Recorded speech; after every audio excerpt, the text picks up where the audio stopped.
இல்லை நல்லா இருக்கீங்களா? ஸோ இன்றைக்கு நம்ம ஏசாயா 61வது அதிகாரத்திலிருந்து சில காரியங்களை நம்ம பார்க்க போகிறோம்.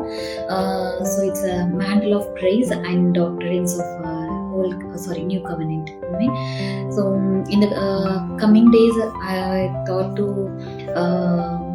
share the word of God regarding new covenant era. So let's today meditate about the mantle of praise and doctrines. So இந்த ஏசாயா 61வது அதிகாரத்திலிருந்து சில காரியங்களை நம்ம பார்க்க போகிறோம். ஸோ இது Isaiah chapter 61 describe as a pivotal text. அதாவது இதுக்கு என்ன அப்படின்னாக்கா, pivotal means nothing but it's like it's very important because other things depend on it and it is a central. இப்போ ஏதாவது ஒரு காரியம் ஒரு முக்கியமானதா இருக்கும், அதைய பேஸ் பண்ணி அதை டிபெண்ட் பண்ணி சொல்லக்கூடிய இன்னொரு விஷயத்துக்கு தான் பிவோட்டல் அப்படின்னு சொல்லுவாங்க.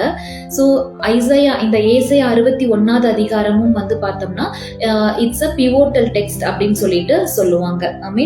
So the Isaiah chapter 61 describes a vision of restoration and a new creation, particularly focusing on the role of the messianic figure. So இது இந்த ஏசாயா 61 எடுத்துக்கொண்டோம் அப்படின்னா, இது பார்த்தோம்னா மேசியா, அதாவது இயேசு கிறிஸ்துவனுடைய அவருடைய குணாதிசயங்கள், அவர் என்ன இந்த பூமியில பண்ண போறாரு, ஒரு மேசியாவாக இருக்கிறவர் பண்ண வேண்டிய விஷயங்கள், அவருடைய பார்ட், அவருடைய முக்கியமான விஷயங்கள், அவர் இந்த பூமியில என்னென்ன காரியங்கள் அவர் செய்ய போகிறாரு அப்படிங்கறத பத்தி இம்பார்ட்டன்டா சொல்லப்பட்டு இருக்கிறது தான் இந்த ஏசாயா. ஸோ இது it's like vision of restoration. So இது பார்த்தோம்னா திரும்ப உயிர், அதாவது சபை எப்படியாக இருக்க போகுது, மனுக்குலம் எப்படியாக அது இருக்க போகுது, அதனுடைய ரெஸ்டோரேஷன் என்ன அப்படிங்கறத பத்தி கொடுக்கப்பட்ட ஒரு விஷன் தான் ஏசாயா 61வது அதிகாரம். ஸோ இந்த ஏசாயா 61வது அதிகாரம் எடுத்துக்கொண்டோம் அப்படின்னா, இது பார்த்தா ஒரு எப்போ இது எழுதுனாங்க, இந்த விஷன், இந்த ப்ராஃபட்டிக் ப்ராஃபசிஸ், இதுல சொல்லப்பட்டிருக்கிற அந்த ப்ராஃபசிஸ் எப்போ இது எழுதப்பட்டது, எந்த சூழ்நிலையில அப்படின்னு பார்த்தோம்னா, இஸ்ரவேல் ஜனங்கள் பாபிலோனுக்கு அவங்க சிறைப்பட்டு போயிருந்த அந்த காலம். இது அக்யூரேட்டா சொல்ல முடியாது. Like some scholars they are telling that it were written during or after the Babylonian exile. அந்த காலகட்டமா, அவங்க சிறைப்பட்டு போயிருந்த அந்த காலகட்டமா இருக்கலாம்னு சொல்றாங்க. சிலர் இல்ல அதுக்கு பிறகு அதுக்கு முன்னாடி அவங்க எழுதியிருக்கலாம் அப்படின்னு சொல்றாங்க. ரைட். சோ இந்த பாபிலோன்ல இஸ்ரவேல் ஜனங்கள் சிறைப்பட்டு போனது அப்படிங்கறது பார்த்தோம்னா it's a foreshadow of the mankind. அதாவது இது மனுக்குலம் அந்த ஏதேன் தோட்டத்துல ஆதாமுடைய பாவத்தினால விழுந்து போனது இல்லையா? சோ அதனுடைய ஒரு ரெஸ்டோரேஷன், அதனுடைய ஒரு ஃபோர் ஷேடோ. எப்படி இஸ்ரவேல் ஜனங்கள் பாபிலோன் தேசத்துல போய் அவங்க சிறைப்பட்டு இருக்காங்க, அவங்கள ரெஸ்டோர் பண்ணி திரும்ப அவங்க எருசலேமுக்கு வருவாங்க, அவங்களுடைய ஸ்தானத்துக்கு அவங்க வருவாங்க, இழந்து போன எல்லாத்தையும் அவங்க பெற்றுக்கொள்ளுவாங்க அப்படிங்கறதனுடைய ஒரு விஷனாக தான் இந்த ஏசாயா 61வது அதிகாரம் எழுதப்பட்டது. So it's a foreshadow of the restoration of the mankind. So மனுக்குலமும் அதே போல என்ன செய்யும், திரும்பவும் அது உயிர்ப்பிக்கப்படும். ஆதியில ஏதேன் தோட்டத்துல எந்த மாதிரி ஒரு சூழ்நிலையில மனுக்குலம் உருவாக்கப்பட்டுச்சோ, இந்த பூமி உருவாக்கப்பட்டதோ, சிருஷ்டிக்கப்பட்டதோ, அதே போல திரும்பவும் அது தன்னுடைய ஸ்தானத்திற்கு வரும் அப்படிங்கறதனுடைய ஒரு ஃபோர் ஷேடோவா தான் இஸ்ரவேல் ஜனங்கள் பாபிலோனுக்கு சிறைப்பட்டு போன காலங்கள். சோ இந்த வாக்கு தத்தம் எப்போ நிறைவேறி இருக்கு, இது நிறைவேறிச்சா இல்லையா அப்படி பார்த்தோம்னா, ஏசாயா 61ல சொல்லப்பட்ட அந்த ப்ராஃபசிஸ், அந்த விஷன் அது நிறைவேறி இருக்கு. இதை நம்ம பார்த்தோம்னா லூக்கா 4வது அதிகாரம் 16 21 வரைக்கும் பார்க்க முடியும். சோ இயேசு கிறிஸ்து பூமியில வந்த பொழுது அவர் அந்த ஜபாலயத்துக்கு போகிறாரு. ஜபாலயத்துக்கு போகும் பொழுது அங்க இருந்த அந்த தோல் சுருள் எடுத்து அவர் வாசிக்கிறாரு. அவர் வாசிக்கும் பொழுது கரெக்டா அவர்கிட்ட என்ன பண்றாங்க, ஏசாயா தீர்க்க தரிசன புத்தகம் இந்த 61வது அதிகாரம் உள்ள அந்த ஸ்க்ரால் கொடுக்கப்படுது. அப்ப ஆண்டவர் அதை வாசிச்சுட்டு இது நிறைவேறி இருக்கு அப்படின்னு சொல்லிட்டு சொல்றாரு. ஸோ அது வாசிக்கிற. தாம் வளர்ந்த ஊராகிய நாசரேத்துக்கு அவர் வந்து தம்முடைய வழக்கத்தின்படியே ஓய்வு நாளில் ஜெப ஆலயத்திலே பிரவேசித்து வாசிக்க எழுந்து நின்றார். அப்பொழுது ஏசாயா தீர்க்கதரிசியின் புஸ்தகம் அவரிடத்தில் கொடுக்கப்பட்டது. அவர் புஸ்தகத்தை விரித்த போது, கர்த்தருடைய ஆவியானவர் என்மேல் இருக்கிறார், தரித்திரருக்கு சுவிசேஷத்தை பிரசங்கிக்கும்படி என்னை அபிஷேகம் பண்ணினார். இருதயம் நறுங்குண்டவர்களை குணமாக்கவும், சிறைப்பட்டவர்களுக்கு விடுதலையையும், குருடருக்கு பார்வையையும் பிரசித்தப்படுத்தவும், நொறுங்குண்டவர்களை விடுதலையாக்கவும், கர்த்தருடைய அனுக்கிரக வருஷத்தை பிரசித்தப்படுத்தவும் என்னை அனுப்பினார் என்று எழுதியிருக்கிற இடத்தை அவர் கண்டு வாசித்து புஸ்தகத்தை சுருட்டி பணிவிடைக்காரரிடத்தில் கொடுத்து உட்கார்ந்தார். ஜெப ஆலயத்தில் உள்ள எல்லாருடைய கண்களும் அவர் மேல் நோக்கமாயிருந்தது. அப்பொழுது அவர் அவர்களுடைய பேசத் தொடங்கி, உங்கள் காதுகள் கேட்க இந்த வேத வாக்கியம் இன்றைய தினம் நிறைவேறிற்று என்றார் அப்படின்னு சொல்லி இந்த வசனத்துல நம்ம பார்க்க முடியும். சோ இது வந்து பார்த்தா மேசியாவா இருக்கிறவங்களுக்கு, மேசியாவா யார் வரப்போறாங்களோ அவங்கள பத்தி சொல்லப்பட்ட ஒரு விஷயம் தான் இந்த ஏசாயா 61. அப்ப இயேசு கிறிஸ்து பூமியில இருக்கும் போது ஜெபாலயத்துல போய் அவர் பிரசங்கம் பண்ணும் பொழுது இந்த பகுதியை பார்த்து அவர் சொல்றாரு, இதுல சொல்லப்பட்ட அந்த தீர்க்க தரிசனம், அந்த விஷன் ஆனது இன்றைக்கு அது நிறைவேறி இருக்கு அப்படின்னு சொல்லிட்டு. சோ அப்போ மேசியா அப்படிங்கிறது மணவாளனாகிய இயேசு கிறிஸ்து. சோ அப்போ இதுல வந்து பார்த்தோம்னா 10 விதமான காரியங்களை கொடுத்திருக்காங்க. இந்த 10 விதமான காரியங்கள்ல தான் என்ன செஞ்சது அப்படின்னா the whole mankind was present. So அந்த முழு மனுக்குலமே என்ன செஞ்சிருக்கு அப்படின்னாக்கா இந்த 10 விஷயங்கள்ல தான் அது என்ன பண்ணிருக்கு, சிறைப்பட்டு இருந்துச்சு. ஏன்னா பாவம் செஞ்ச போது ஆண்டவர் ஆதாம் ஏவாளுக்கு அந்த முழு மனுக்குலத்துக்கு கொடுத்ததான எந்தெந்த விஷயங்கள் அவங்க இழந்து போனாங்களோ அதுல வந்து பார்த்தோம்னா இதுல சொல்லப்பட்ட எல்லா விஷயங்களுமே இருக்கும். சோ அவங்க எல்லாமே என்ன பண்ணது, திரும்ப ரெஸ்டோர் ஆகிற ஒரு காரியங்கள் தான் இதுல சொல்லப்பட்டிருக்கு.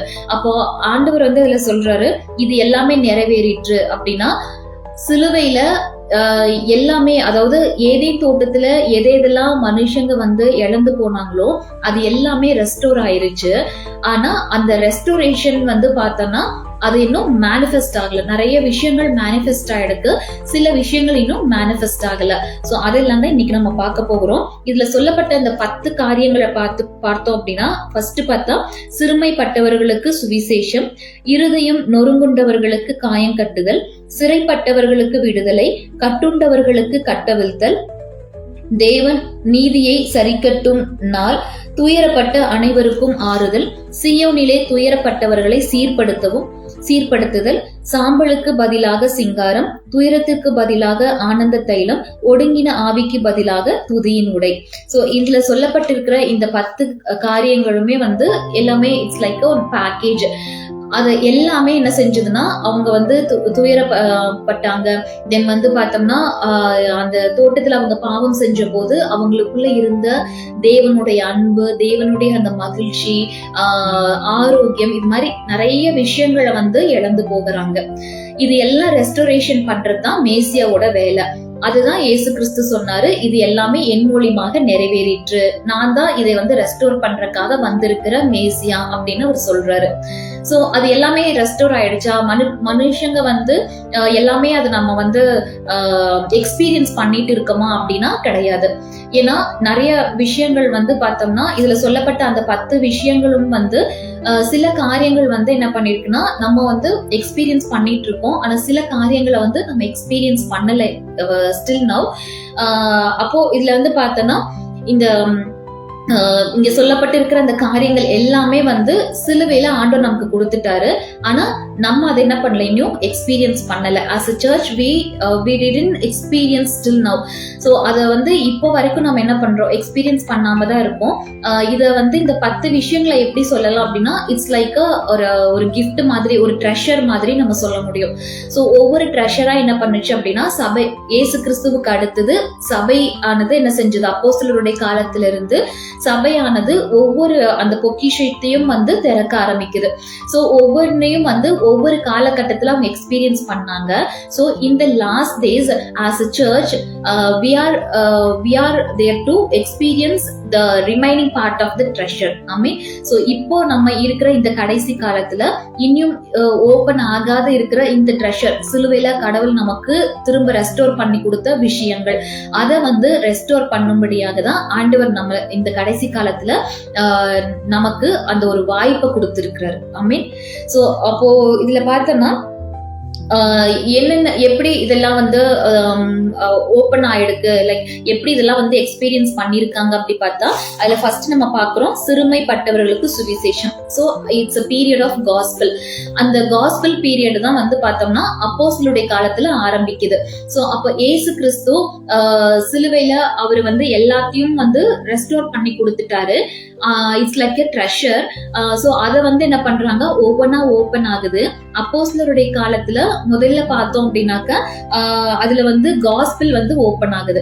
ஸோ அப்ப அவங்களுடைய காலகட்டத்துல அவங்க என்ன பண்றாங்க, இயேசு உயிரோடு எழுந்துட்டாரு, அவரு தான் மேசியா அப்படின்னு சொல்லி அந்த காஸ்பிள வந்து அவங்க ஸ்ப்ரெட் பண்ண ஆரம்பிச்சாங்க. So the apostles they were open the first treasure அப்படின்னு நம்ம சொல்லலாம். அது வந்து முதலாவது ஒரு ட்ரெஷரை வந்து அவங்க ஓபன் பண்றாங்க. So it's a gospel, treasure of gospel. அப்போ காஸ்பிள் என்ன செஞ்சது, போய்கிட்டே இருக்கு.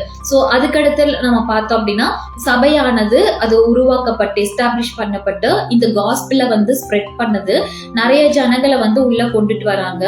அடுத்து பார்க்கும் பொழுது வெளியே இருக்கிறவங்க என்ன செய்யறாங்க, துயரப்பட்டவங்களா, நிறைய கஷ்டத்திலையும் பிசாசனுடைய அந்த சிறையிருப்புலையும் இருக்காங்க. ஸோ அவங்களை எல்லாம் என்ன பண்ணுது அப்படின்னா சபை அப்படியே உள்ள கொண்டுட்டு வருது. ஸோ அப்போ ஒரு பீரியட் பார்த்தோம்னா காஸ்பிள் ஓப்பன் ஆகுது. அடுத்த ஒரு பீரியட்ல பார்க்கும் பொழுது அவங்களுக்கு வந்து ஒரு ஹீலிங், லைக் மைண்ட்ல அவங்களுடைய மனதளவுல இருந்த காயங்கள் அது எல்லாமே ஹீல் ஆகுது. அதுக்கடுத்து பிசாசுடைய அந்த சிறையிருப்புல இருக்கிறவங்க விடுவிக்கப்படுறாங்க, அதாவது நிறைய பேர் ரட்சிக்கப்பட ஆரம்பிக்கிறாங்க. சோ இந்த மாதிரி இந்த ஏசாயா 61 சொல்லப்பட்டிருந்த ஒவ்வொரு விஷயங்களுமே வந்து பார்க்கும் பொழுது ஒவ்வொன்னா என்ன பண்ணுது, ஓபன் ஆகிக்கிட்டே வருது. சோ இது பார்த்தோம் அப்படின்னாக்க எல்லாமே இப்போ வரைக்கும் நம்ம வந்து ஓபன் ஆயிடுச்சா அப்படின்னு பார்த்தா இல்ல. சோ இதுல சொல்லப்பட்டிருக்கிற இந்த துயரப்பட்டவங்களுக்கு ஆறுதல், அவங்கள நம்ம சீர்படுத்துறோம். அதாவது சபையானது உள்ள வந்த ஆத்துமாக்களை வந்து சீர்படுத்துது, அவங்களுக்கு வேணுங்கிற ஆலோசனைகள், அவங்களுக்கு வேணுங்கிற ஆவிக்குரிய விஷயங்கள் எல்லாம் கொடுத்து தொய்ந்து போனவங்களை வந்து கட்டுறோம். ரொம்ப இருதயம் உடைக்கப்பட்டவங்களை வந்து நம்ம கட்டுறோம், அவங்கள காயம் கட்டுறோம், எல்லாமே பண்ணிட்டு இருக்கு. So it's a time for the church to open the next level of treasure. So அது என்ன ட்ரெஷர் அப்படின்னு சொல்லி பார்த்தோம்னா it's a treasure of beauty for Ashes.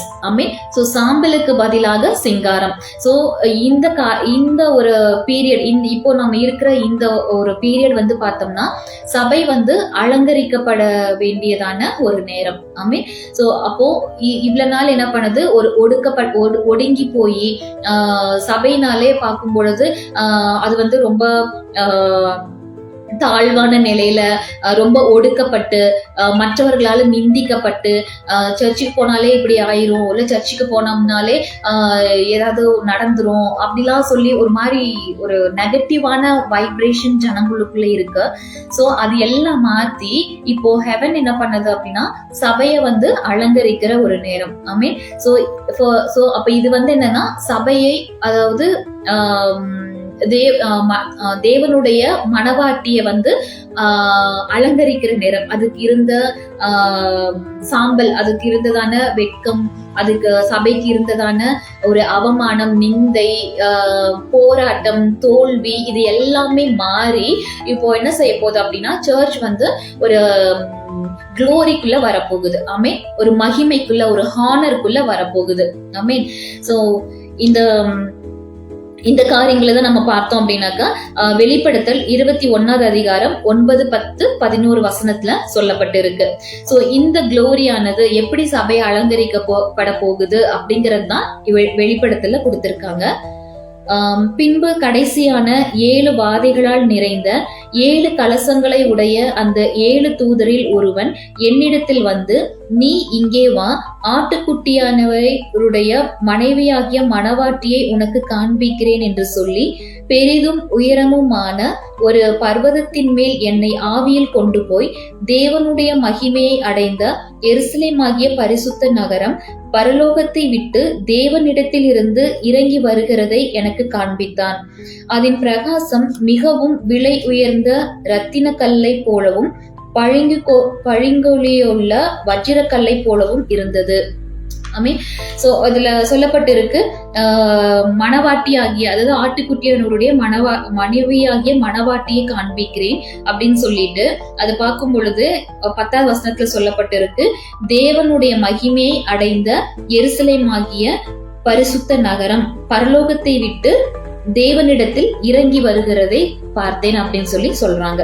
So எந்த மாதிரியான ஒரு பியூட்டி இப்போ சபைக்கு வரப்போகுது அப்படின்னு பார்த்தோம்னா, இது வந்து தேவனுடைய மகிமை, அதாவது பரலோகத்தினுடைய மகிமை வந்து சபையில வெளியரங்கமாக காண்பிக்கப்படுகிற ஒரு டைம் பீரியட் இது. சோ அப்போ இதுதான் வந்து ஏசாயா 60:1 சொல்லியிருக்காங்க, கர்த்தருடைய மகிமை உன்மேல் உதித்தது, எழும்பி பிரகாசி உன் ஒளி வந்தது, கர்த்தருடைய மகிமை உன்மேல் உதித்ததுன்னு சொல்லிட்டு. சோ அப்போ இந்த கர்த்தருடைய மகிமை என்ன செய்ய போகுது அப்படின்னா, சபையில இனி வருகிற நாட்கள்ல அது வெளியரங்கமாக எல்லாரும் பார்க்கும்படியாக அது பிரகாசிக்கும். ஆமீன். சோ அப்போ அப்படி பிரகாசிக்கும் பொழுது சபை மேல இவ்வளவு நாட்கள் இருந்ததான ஒரு நெகட்டிவான விஷயங்கள், தோல்வியான விஷயங்கள், தென் வந்து ஒரு தவறான கண்ணோட்டங்கள், அது எல்லாம் மாறி சபை அப்படிங்கும் பொழுதே ஒரு கம்பீரமான ஒரு தோற்றத்தை உடைய ஒரு இடமாக அது வந்து மாற்றப்படும். ஆமீன். சோ இது வந்து பார்த்தோம்னா இந்த வசனத்துல சொல்லப்பட்டிருக்கிற மாதிரி தேவனுடைய மகிமையை அடைந்த எருசலேமாகிய பரிசுத்த நகரம் பரலோகத்தை விட்டு தேவனிடத்திலிருந்து இறங்கி வருகிறது அப்படின்னு சொல்லப்பட்டிருக்கு. அப்போ அந்த மகிமை என்ன செய்து, இது வந்து பூமியிலிருந்து எழும்பக்கூடிய ஒரு மகிமை இல்ல, இது பரலோகத்திலிருந்து இறங்கி வரக்கூடிய மகிமை. சோ பரலோகத்தை விட்டு சபையோடு கூட அது வந்து இணைகிற மகிமை. சோ இதுதான் வந்து பார்த்தோம்னா it's a process of merging, அதாவது பரலோகத்தினுடைய மகிமை பூமிக்கு வந்து பூமியில இருக்கக்கூடிய அவருடைய மணவாட்டியோடு கூட இணைக்கப்படுவது. இதுதான் வந்து வேதாகமம் என்ன சொல்லுது அப்படின்னு பார்த்தா, ஆட்டுக்குட்டியானவருடைய கல்யாணம் அப்படின்னு சொல்லிட்டு சொல்லப்பட்டிருக்கு. வெளிப்படுத்தல் 19:7 இந்த வசனம் சொல்லப்பட்டிருக்கு, நாம் சந்தோஷப்பட்டு களி கூர்ந்து அவருக்கு துதி செலுத்த கடவும், ஆட்டுக்குட்டியானவருடைய கல்யாணம் வந்தது, அவருடைய மனைவி தன்னை ஆயத்தம் பண்ணினாள் என்று சொல்ல கேட்டேன். ஆமென்.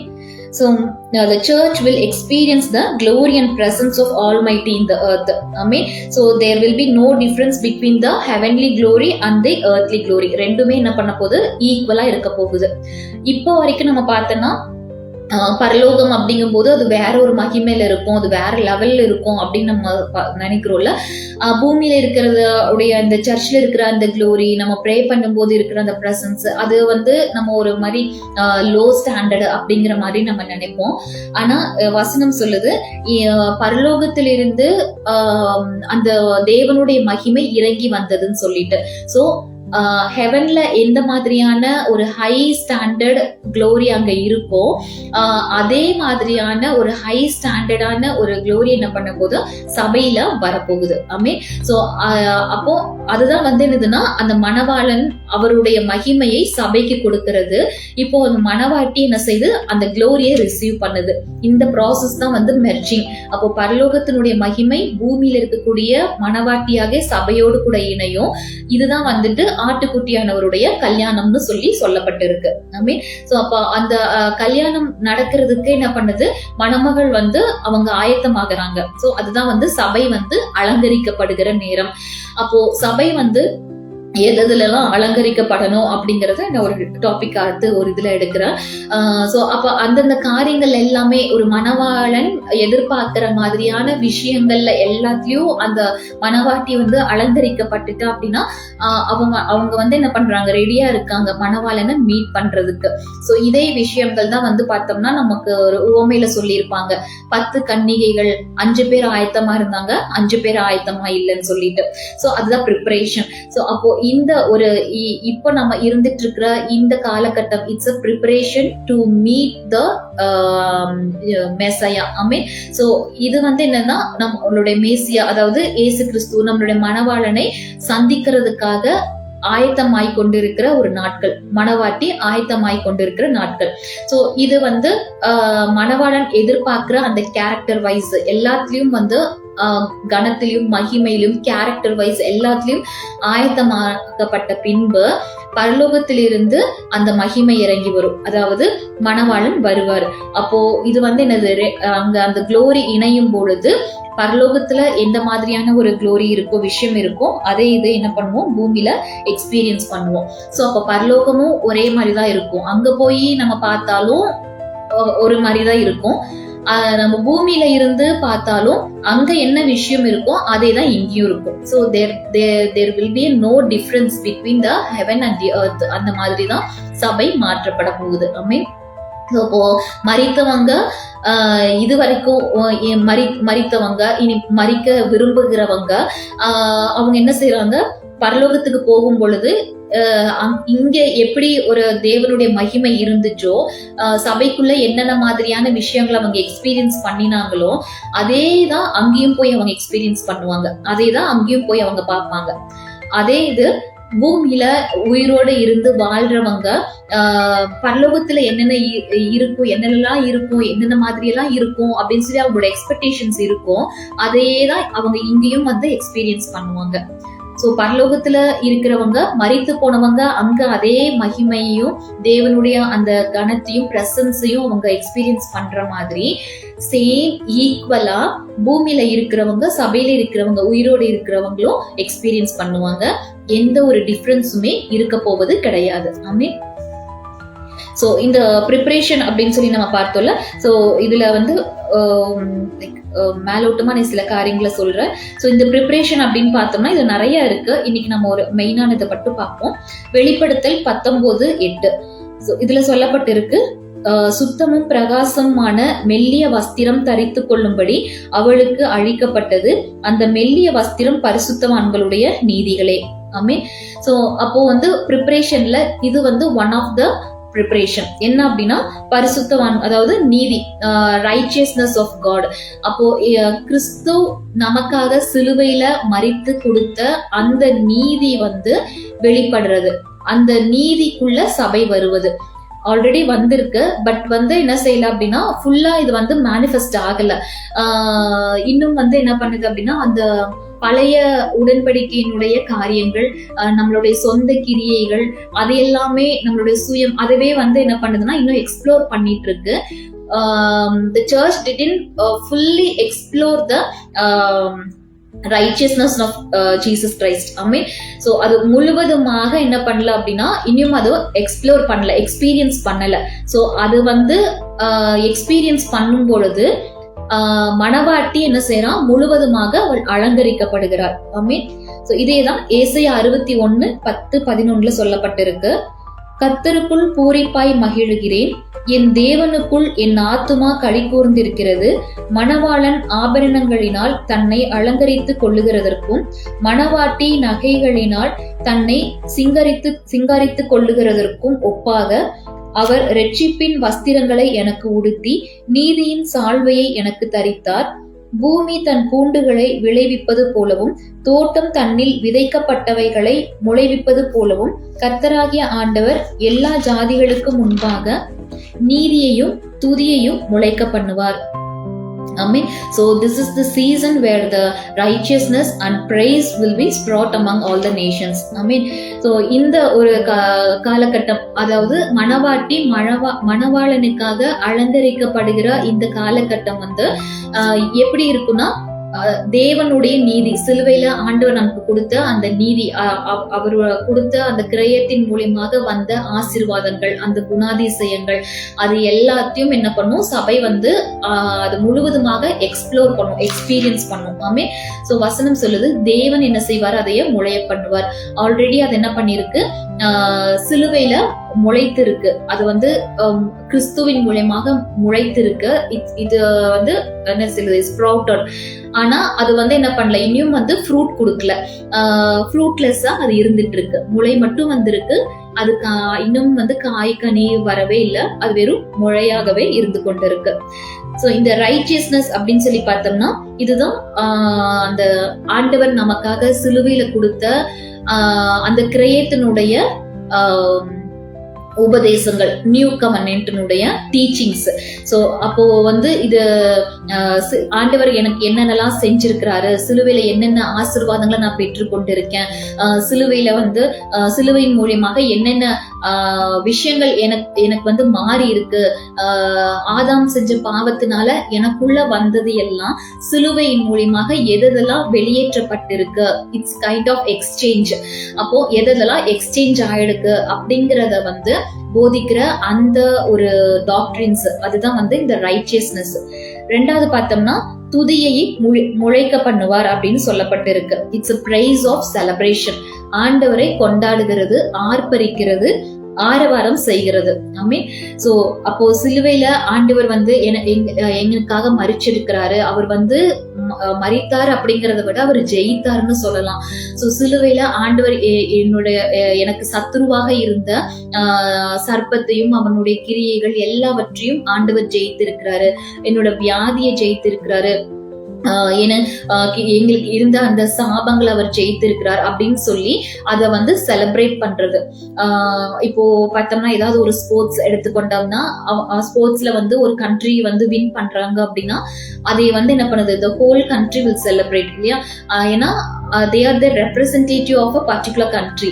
so அது மாதிரி ஒரு நம்மளுடைய ரெப்ரசன்டேட்டிவா இயேசு கிறிஸ்து சிலுவையில எல்லாத்தையும் நமக்கு ஜெயித்து கொடுத்ததுனால so our praise and worship should be a celebrate.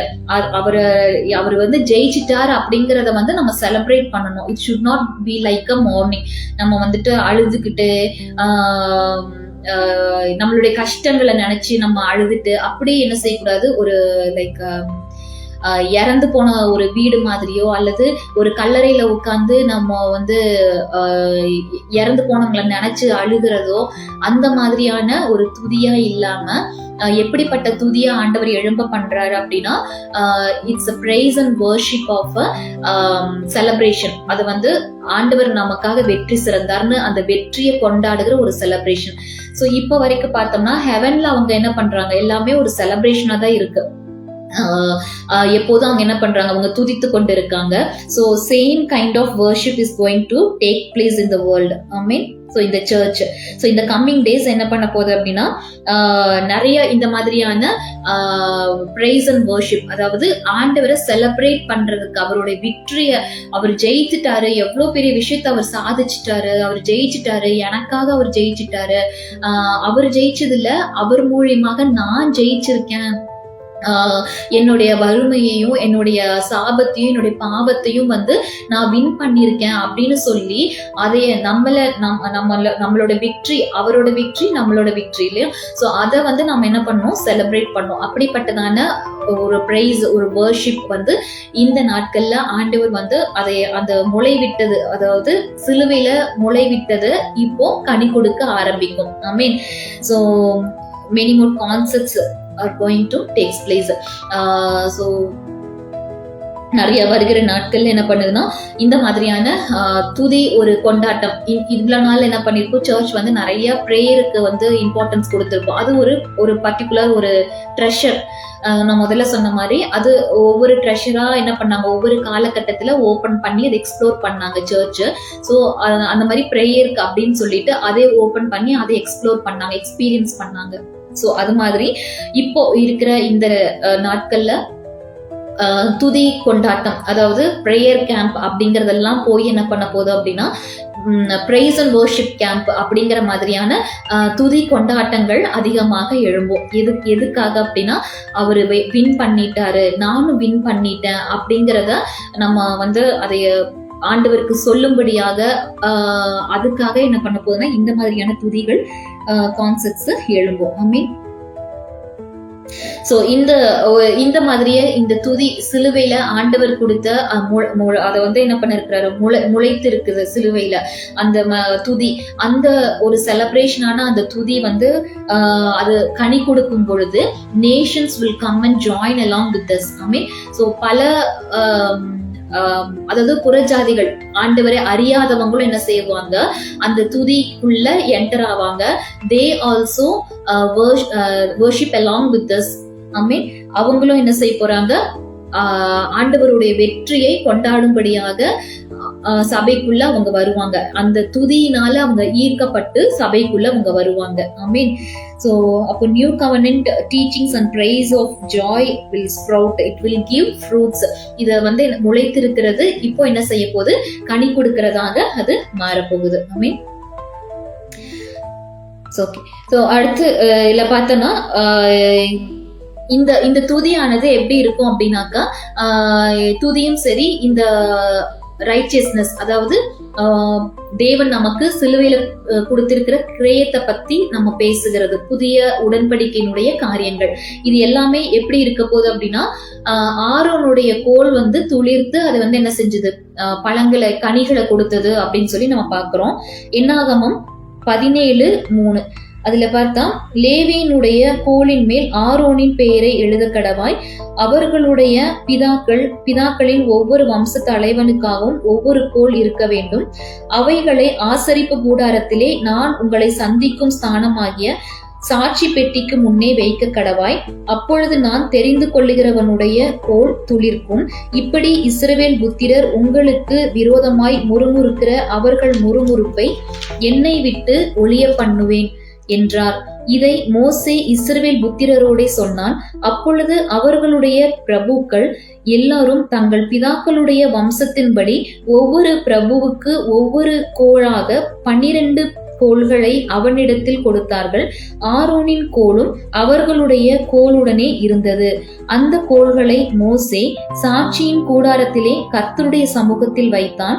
மறுநாள் மோசே சாட்சியின் கூடாரத்திற்குள் பிரவேசித்த போது இதோ லேவியின் குடும்பத்தாருக்கு இருந்த ஆரோனின் கோல் துளிர்த்திருந்தது. அது துளிர்விட்டு பூ பூத்து வாதுமை பழங்களை கொடுத்தது. இந்த ஒரு சம்பவம் பார்த்தோம் அப்படின்னா, மோசேயுடைய காலத்துல வந்து ஒரு பிரச்சனையை வந்து எழும்புது. அப்போ ஆண்டவர் என்ன செய்யறாரு, எல்லா மற்றவங்களுக்கு முன்னாடி தான் தெரிந்து கொண்ட அந்த ஆரோனுடைய கோலை வந்து துளிர்க்க பண்றாரு. இவர் தான் நான் தெரிந்து கொண்ட நபர் அப்படின்னு சொல்லிட்டு. சோ அப்போ அந்த ஆரோனுடைய கோல் வந்து எங்க இருந்துச்சு, அதே அந்த கோல்களை கொண்டு வந்து எங்க வைக்கிறாங்கன்னா சாட்சி பெட்டி, ஆசரிப்பு கூடாரத்துல சாட்சி பெட்டிக்கு முன்பாக அப்படின்னு வசனம் சொல்லுது. சோ அது மாதிரிதான் அங்க வைக்கும் பொழுது அது என்ன செஞ்சது அப்படின்னா, அந்த கோல் துளிர்த்தது மட்டும் இல்ல, அது துளிர் விட்டு பூ பூத்து பழங்களை கொடுத்தது. அது மாதிரி இப்போ அந்த ஹெவன்ல இருக்கக்கூடியதான அந்த ஒரு பிரைஸ் அண்ட் வர்ஷிப், அந்த ஒரு அனாயிட்டிங், அந்த ஒரு பிரசன்ஸ் அண்ட் க்ளோரி, அது வந்து என்ன செய்ய போகுதுன்னா, it's going to merge with the search.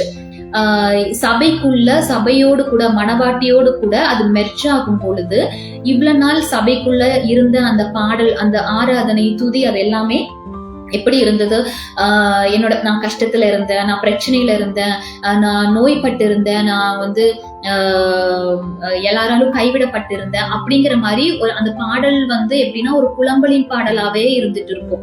ஆனா பரலோகத்தினுடைய பாடல் எப்படி இருந்தது அப்படின்னு பார்த்தோம்னா, வெளிப்படுத்தல் எல்லாம் கொடுத்திருப்பாங்க. சோ அந்த பாடல் வந்து தேவனுடைய நாமத்தை மட்டும், அவர் வல்லவர், அவர் சர்வ வல்லமை உள்ளவர், அவர் வந்து மகிமை உள்ளவர் அப்படின்னு சொல்லிட்டு அவரை பத்தி மட்டுமே, அவருடைய அந்த ஒரு கேரக்டர்ஸ், அவருடைய அனாயிட்டிங், அவருடைய நாமங்கள்ல இருக்கக்கூடிய அந்த அனாயிட்டிங், அதுதான் வந்து ஹெவன் அதிகமாக உயர்த்தி பாடுகிறதாக இருக்கும். அவர் பரிசுத்தர்னு சொல்லி பாடினாங்க. அடுத்தது வல்லமையும் ஆட்சிமையும் உங்களுக்கு தான் அப்படின்னு பாடினாங்க. ஸோ இந்த மாதிரியான தேவனை வந்து உயர்த்தக்கூடிய அந்த பிரைஸ் அண்ட் வர்ஷிப், அந்த மாதிரியான ஒரு praise and worship it's going to merge with the church. So அப்போ இனி வர நாட்கள்ல த லிரிக்ஸ், அந்த லிரிக்ஸ் என்ன பண்ண போகுது, மாறப்போகுது. ஆமே. ஸோ நான் வந்து தனிமையில இருந்தேன், நான் கைவிடப்பட்டிருந்தேன், நான் நோய்பட்டிருந்தேன் அப்படிங்கிற மாதிரியான ஒரு ஒரு விஷயங்கள் போய் ஆண்டவர் நல்லவராக இருந்தாரு, அவர் வல்லமை உள்ளவர், அவர் வந்து எல்லாத்தையும் ஜெயிச்சிட்டாரு அப்படின்னு சொல்லி சிலுவையினுடைய அந்த கிரயத்தை குறித்து, சிலுவையில நடந்த அந்த எக்ஸ்சேஞ்சை பத்தி பாடுற ஒரு பாடலாக அது இருக்க போகுது. ஆமீன். ஸோ okay, so அப்போ இந்த the revelations of the new covenant teachings and the praise and worship will deliver from heaven. அதாவது வர நாட்கள்ல இந்த praise and worship உடைய அந்த அனாயிட்டிங், அந்த லிரிக்ஸ் எல்லாம் கூட என்ன பண்ண போகுதுன்னா it's going to download from the heaven. அப்போ இந்த பாடல யார் ஆண்டவர் தெரிந்தெடுத்திருக்கிறாரோ, தெரிந்தெடுக்கப்பட்ட அந்த நபருக்கு கொடுக்கிற அந்த லிரிக்ஸ், அது வந்து எல்லாமே it's going to be totally different. இதுவரைக்கும் இல்லாத அளவுக்கு தேவனுடைய நாமத்தை பரலோகத்துல என்ன பாடல் மாதிரியான, என்ன மாதிரியான அனாயிட்டிங், என்ன மாதிரியான வரிகள் அவங்க யூஸ் பண்றாங்களோ same it's going to B delivered. ஆமே. ஸோ அப்போ இனி வர நாட்கள்ல the lyrics are going to be very different. அது வந்துட்டு என்ன செய்யுது, ஏன்னா பரலோகமும் பூமியும் அது மெர்ஜ் ஆகிறதுனால அங்க என்ன செய்யப்படுமோ சேம் அதே என்ன காரியங்கள் இங்க செய்யப்படும். அங்க எப்படி துதி ஆராதனை இருந்துட்டு இருக்கோ சேம் அதே விஷயங்கள் என்ன பண்ணும், பூமியில அது வந்து நடக்க ஆரம்பிக்கிறது. லூக்கா 21:15 பார்த்தோன்னா ஒரு வசனம் சொல்லப்பட்டிருக்கு, ஒருவரும் எதிர் பேசவும் எதிர் நிற்கவும் கூடாத வாக்கையும் ஞானத்தையும் நான் உங்களுக்கு கொடுப்பேன். ஸோ இந்த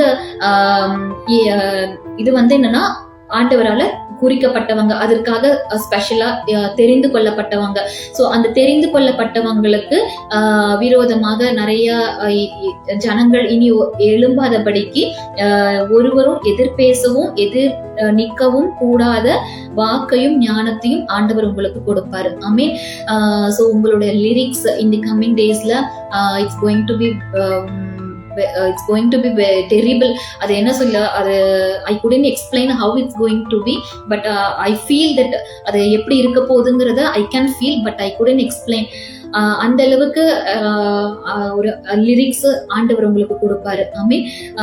ஸோ அதே மாதிரி அந்த அளவுக்கு ஒரு நாலேஜ் அபவுட் த கிராஸ், சிலுவையில என்னென்னலாம் நடந்துச்சு, என்னென்ன மாதிரி விஷயங்கள் மேனிஃபெஸ்ட் ஆயிருக்கு அப்படின்னு சொல்லிட்டு இனி இருக்க போகிற அந்த ட்ரெஷர்ஸ் எல்லாம் ஓபன் பண்ணக்கூடிய ஒரு நாலேஜ் ஹெவன் உங்களுக்கு கொடுப்போம். ஆமீன்.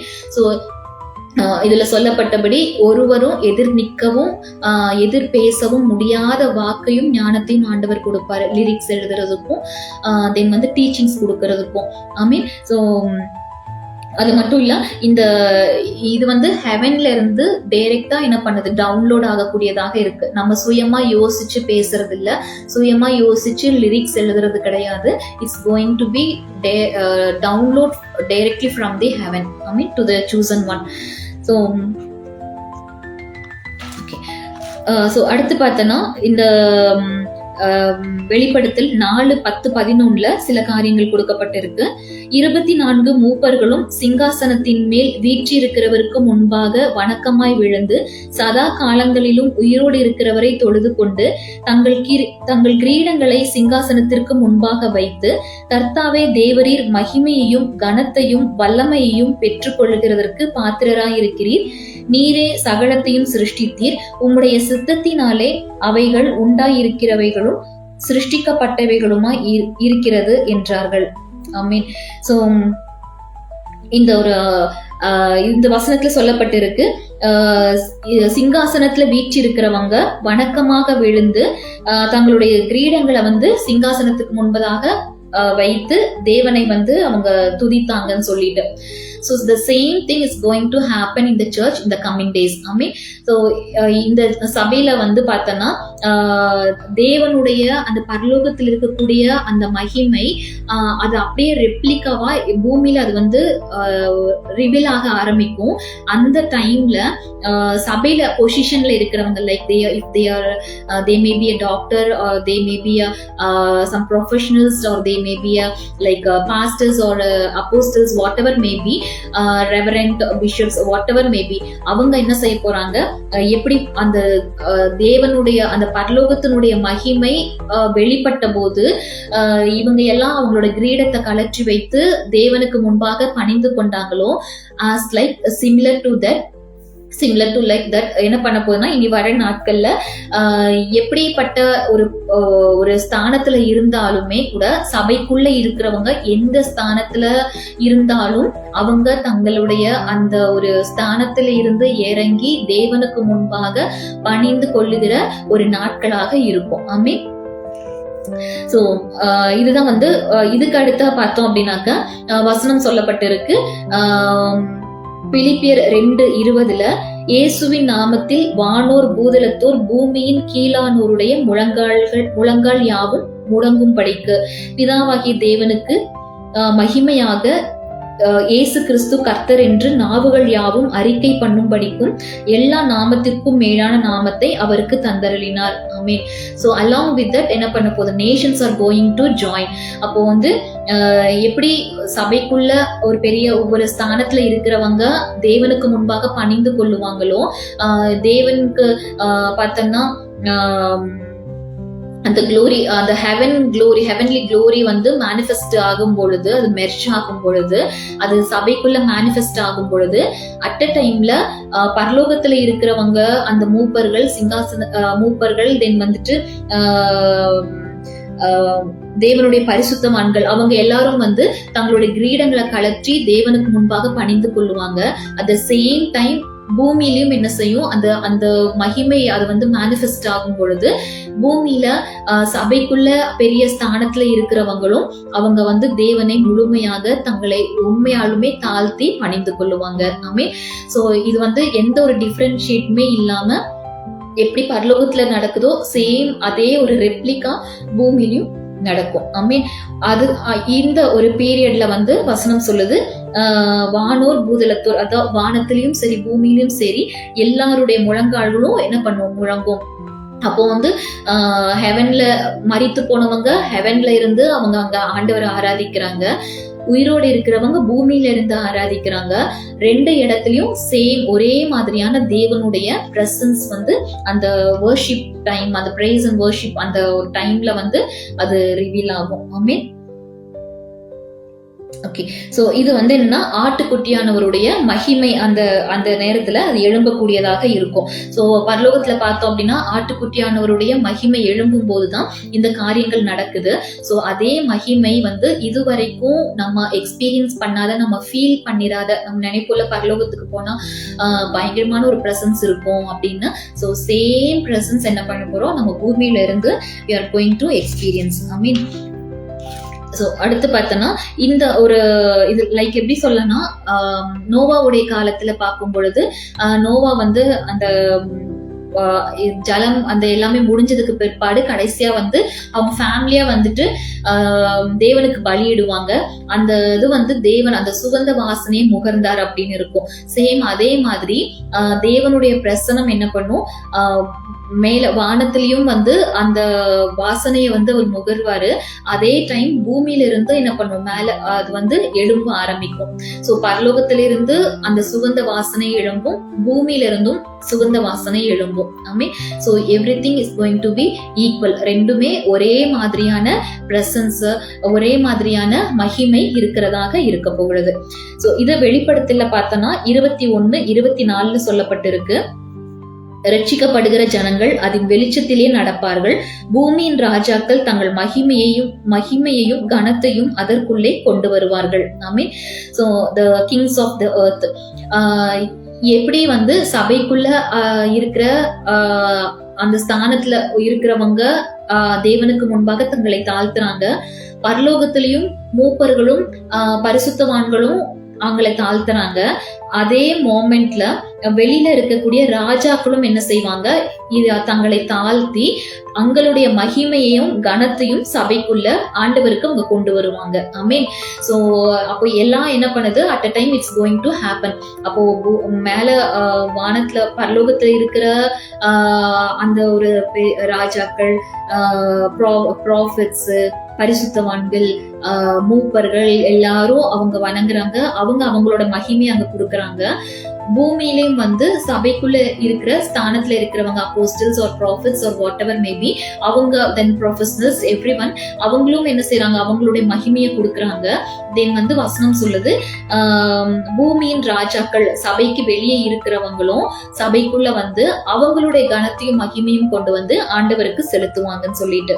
ஐ ஸோ இதுதான் வந்து என்ன பண்ணுது அப்படின்னா ஏசாயா 61 சொல்லப்பட்டதனுடைய ஒரு பேக்ரவுண்ட். ஸோ இது வந்து ஒரு ப்ராஃபட்டிக் விஷன், அதாவது ஏசாயாக்கு வந்துட்டு ஒரு விஷன், ஒரு ப்ராஃபட்டிக் விஷன் கிடைச்சது. அதனுடைய எல்லா பின்னணியும், அதோட பேக்ரவுண்ட் எல்லாமே இந்த காரியங்கள் தான் சொல்லப்பட்டிருக்கு. ஸோ இந்த கம்மிங் டேஸ்ல என்ன பண்ண போகுதுன்னா, வசனத்துல நம்ம முதல்ல வாசிச்சோல்ல, வெளிப்படுத்தின விசேஷத்துல பார்க்கும் பொழுது 7 வாதைகள், அதாவது 21 அதிகாரம் 9-10 பார்க்கிறோம். கடைசியான 7 வாதைகளால் நிறைந்த 7 கலசங்களுடைய அந்த 7 தூதரில் ஒருவன் வந்து சொல்றாரு அப்படின்ட்டு. ஸோ ஒரு பக்கம் என்ன செய்து, அந்த கலசம், தென் வந்து வாதைகள், எவ்ரி திங் எல்லாமே இருக்கும். இன்னொரு பக்கம் பார்த்தோம்னா மணவாட்டி அவங்க ஆயத்தமாய் கொண்டு இருக்காங்க. ஸோ இது வந்துன்னா இந்த வாதைகள்ல இருந்து நம்ம வந்து விடுபடுறதுக்கும், அல்லது இந்த மணவாட்டியாக நம்மளை நம்ம அலங்கரித்து கொண்டு ஆண்டவரை சந்திக்கிறதுக்கும், தேவனுடைய அந்த மகிமையை எக்ஸ்பீரியன்ஸ் பண்றதுக்கு வேதாகமத்தின்படி ஆண்டவர் நமக்கு கொடுத்திருக்கிற ஒரு ஸ்லாக்கியம் தான், அதாவது சிலுவையின் உபதேசம். சிலுவையின் உபதேசத்தை தான் வந்து புதிய உடன்படிக்கையின் உபதேசம்னு சொல்லப்படுகிறது. ஐ ஸோ அதுக்கு அப்பார்ட் இருக்கிறது எல்லாமே, அப்பார்ட் ஃப்ரம் தட் இருக்கிறது எல்லாமே வந்துட்டு மோசையின் உபதேசம் அல்லது பழைய உடன்படிக்கையின் உபதேசம் அப்படின்னு சொல்லலாம். ஸோ நீங்க யார் யாரும் வந்துட்டு இன்னும் வந்து அந்த சிலுவையினுடைய உபதேசத்துக்குள்ள என்டர் ஆகாம இருக்கீங்க, இன்னும் அதெல்லாம் எக்ஸ்பீரியன்ஸ் பண்ணாம இருக்கீங்க அப்படின்னா, please go and search for the new covenant churches, new covenant doctrines, அதெல்லாம் எங்க இருக்கோ அங்க போய் சர்ச் பண்ணுங்க. அதுக்குள்ள நீங்க உங்களை பாதுகாப்பாக வைத்துக் கொள்ளுங்க. those doctrines are like a refuge. அதுதான் வந்து என்னது, ஒரு நமக்கு நம்மளை பாதுகாக்கிற ஒன்று, லைக் என்ன, அடைக்கல பட்டணம். ஸோ எப்படி அந்த வெளிப்படத்துல சொல்லப்பட்டிருக்கு, 7 கலசம், வாதைகள், அதெல்லாம் சொல்லப்பட்டிருக்கு, தேவனுடைய கோபாக்கினை. ஸோ அது ஊற்றப்படும் பொழுது மோசேயுடைய உபதேசம் அல்லது பழைய உடன்படிக்கையினுடைய உபதேசம்னு சொல்லலாம். அது என்ன பண்ணும், அது முற்றிலுமாக அது அழிக்கப்படும்.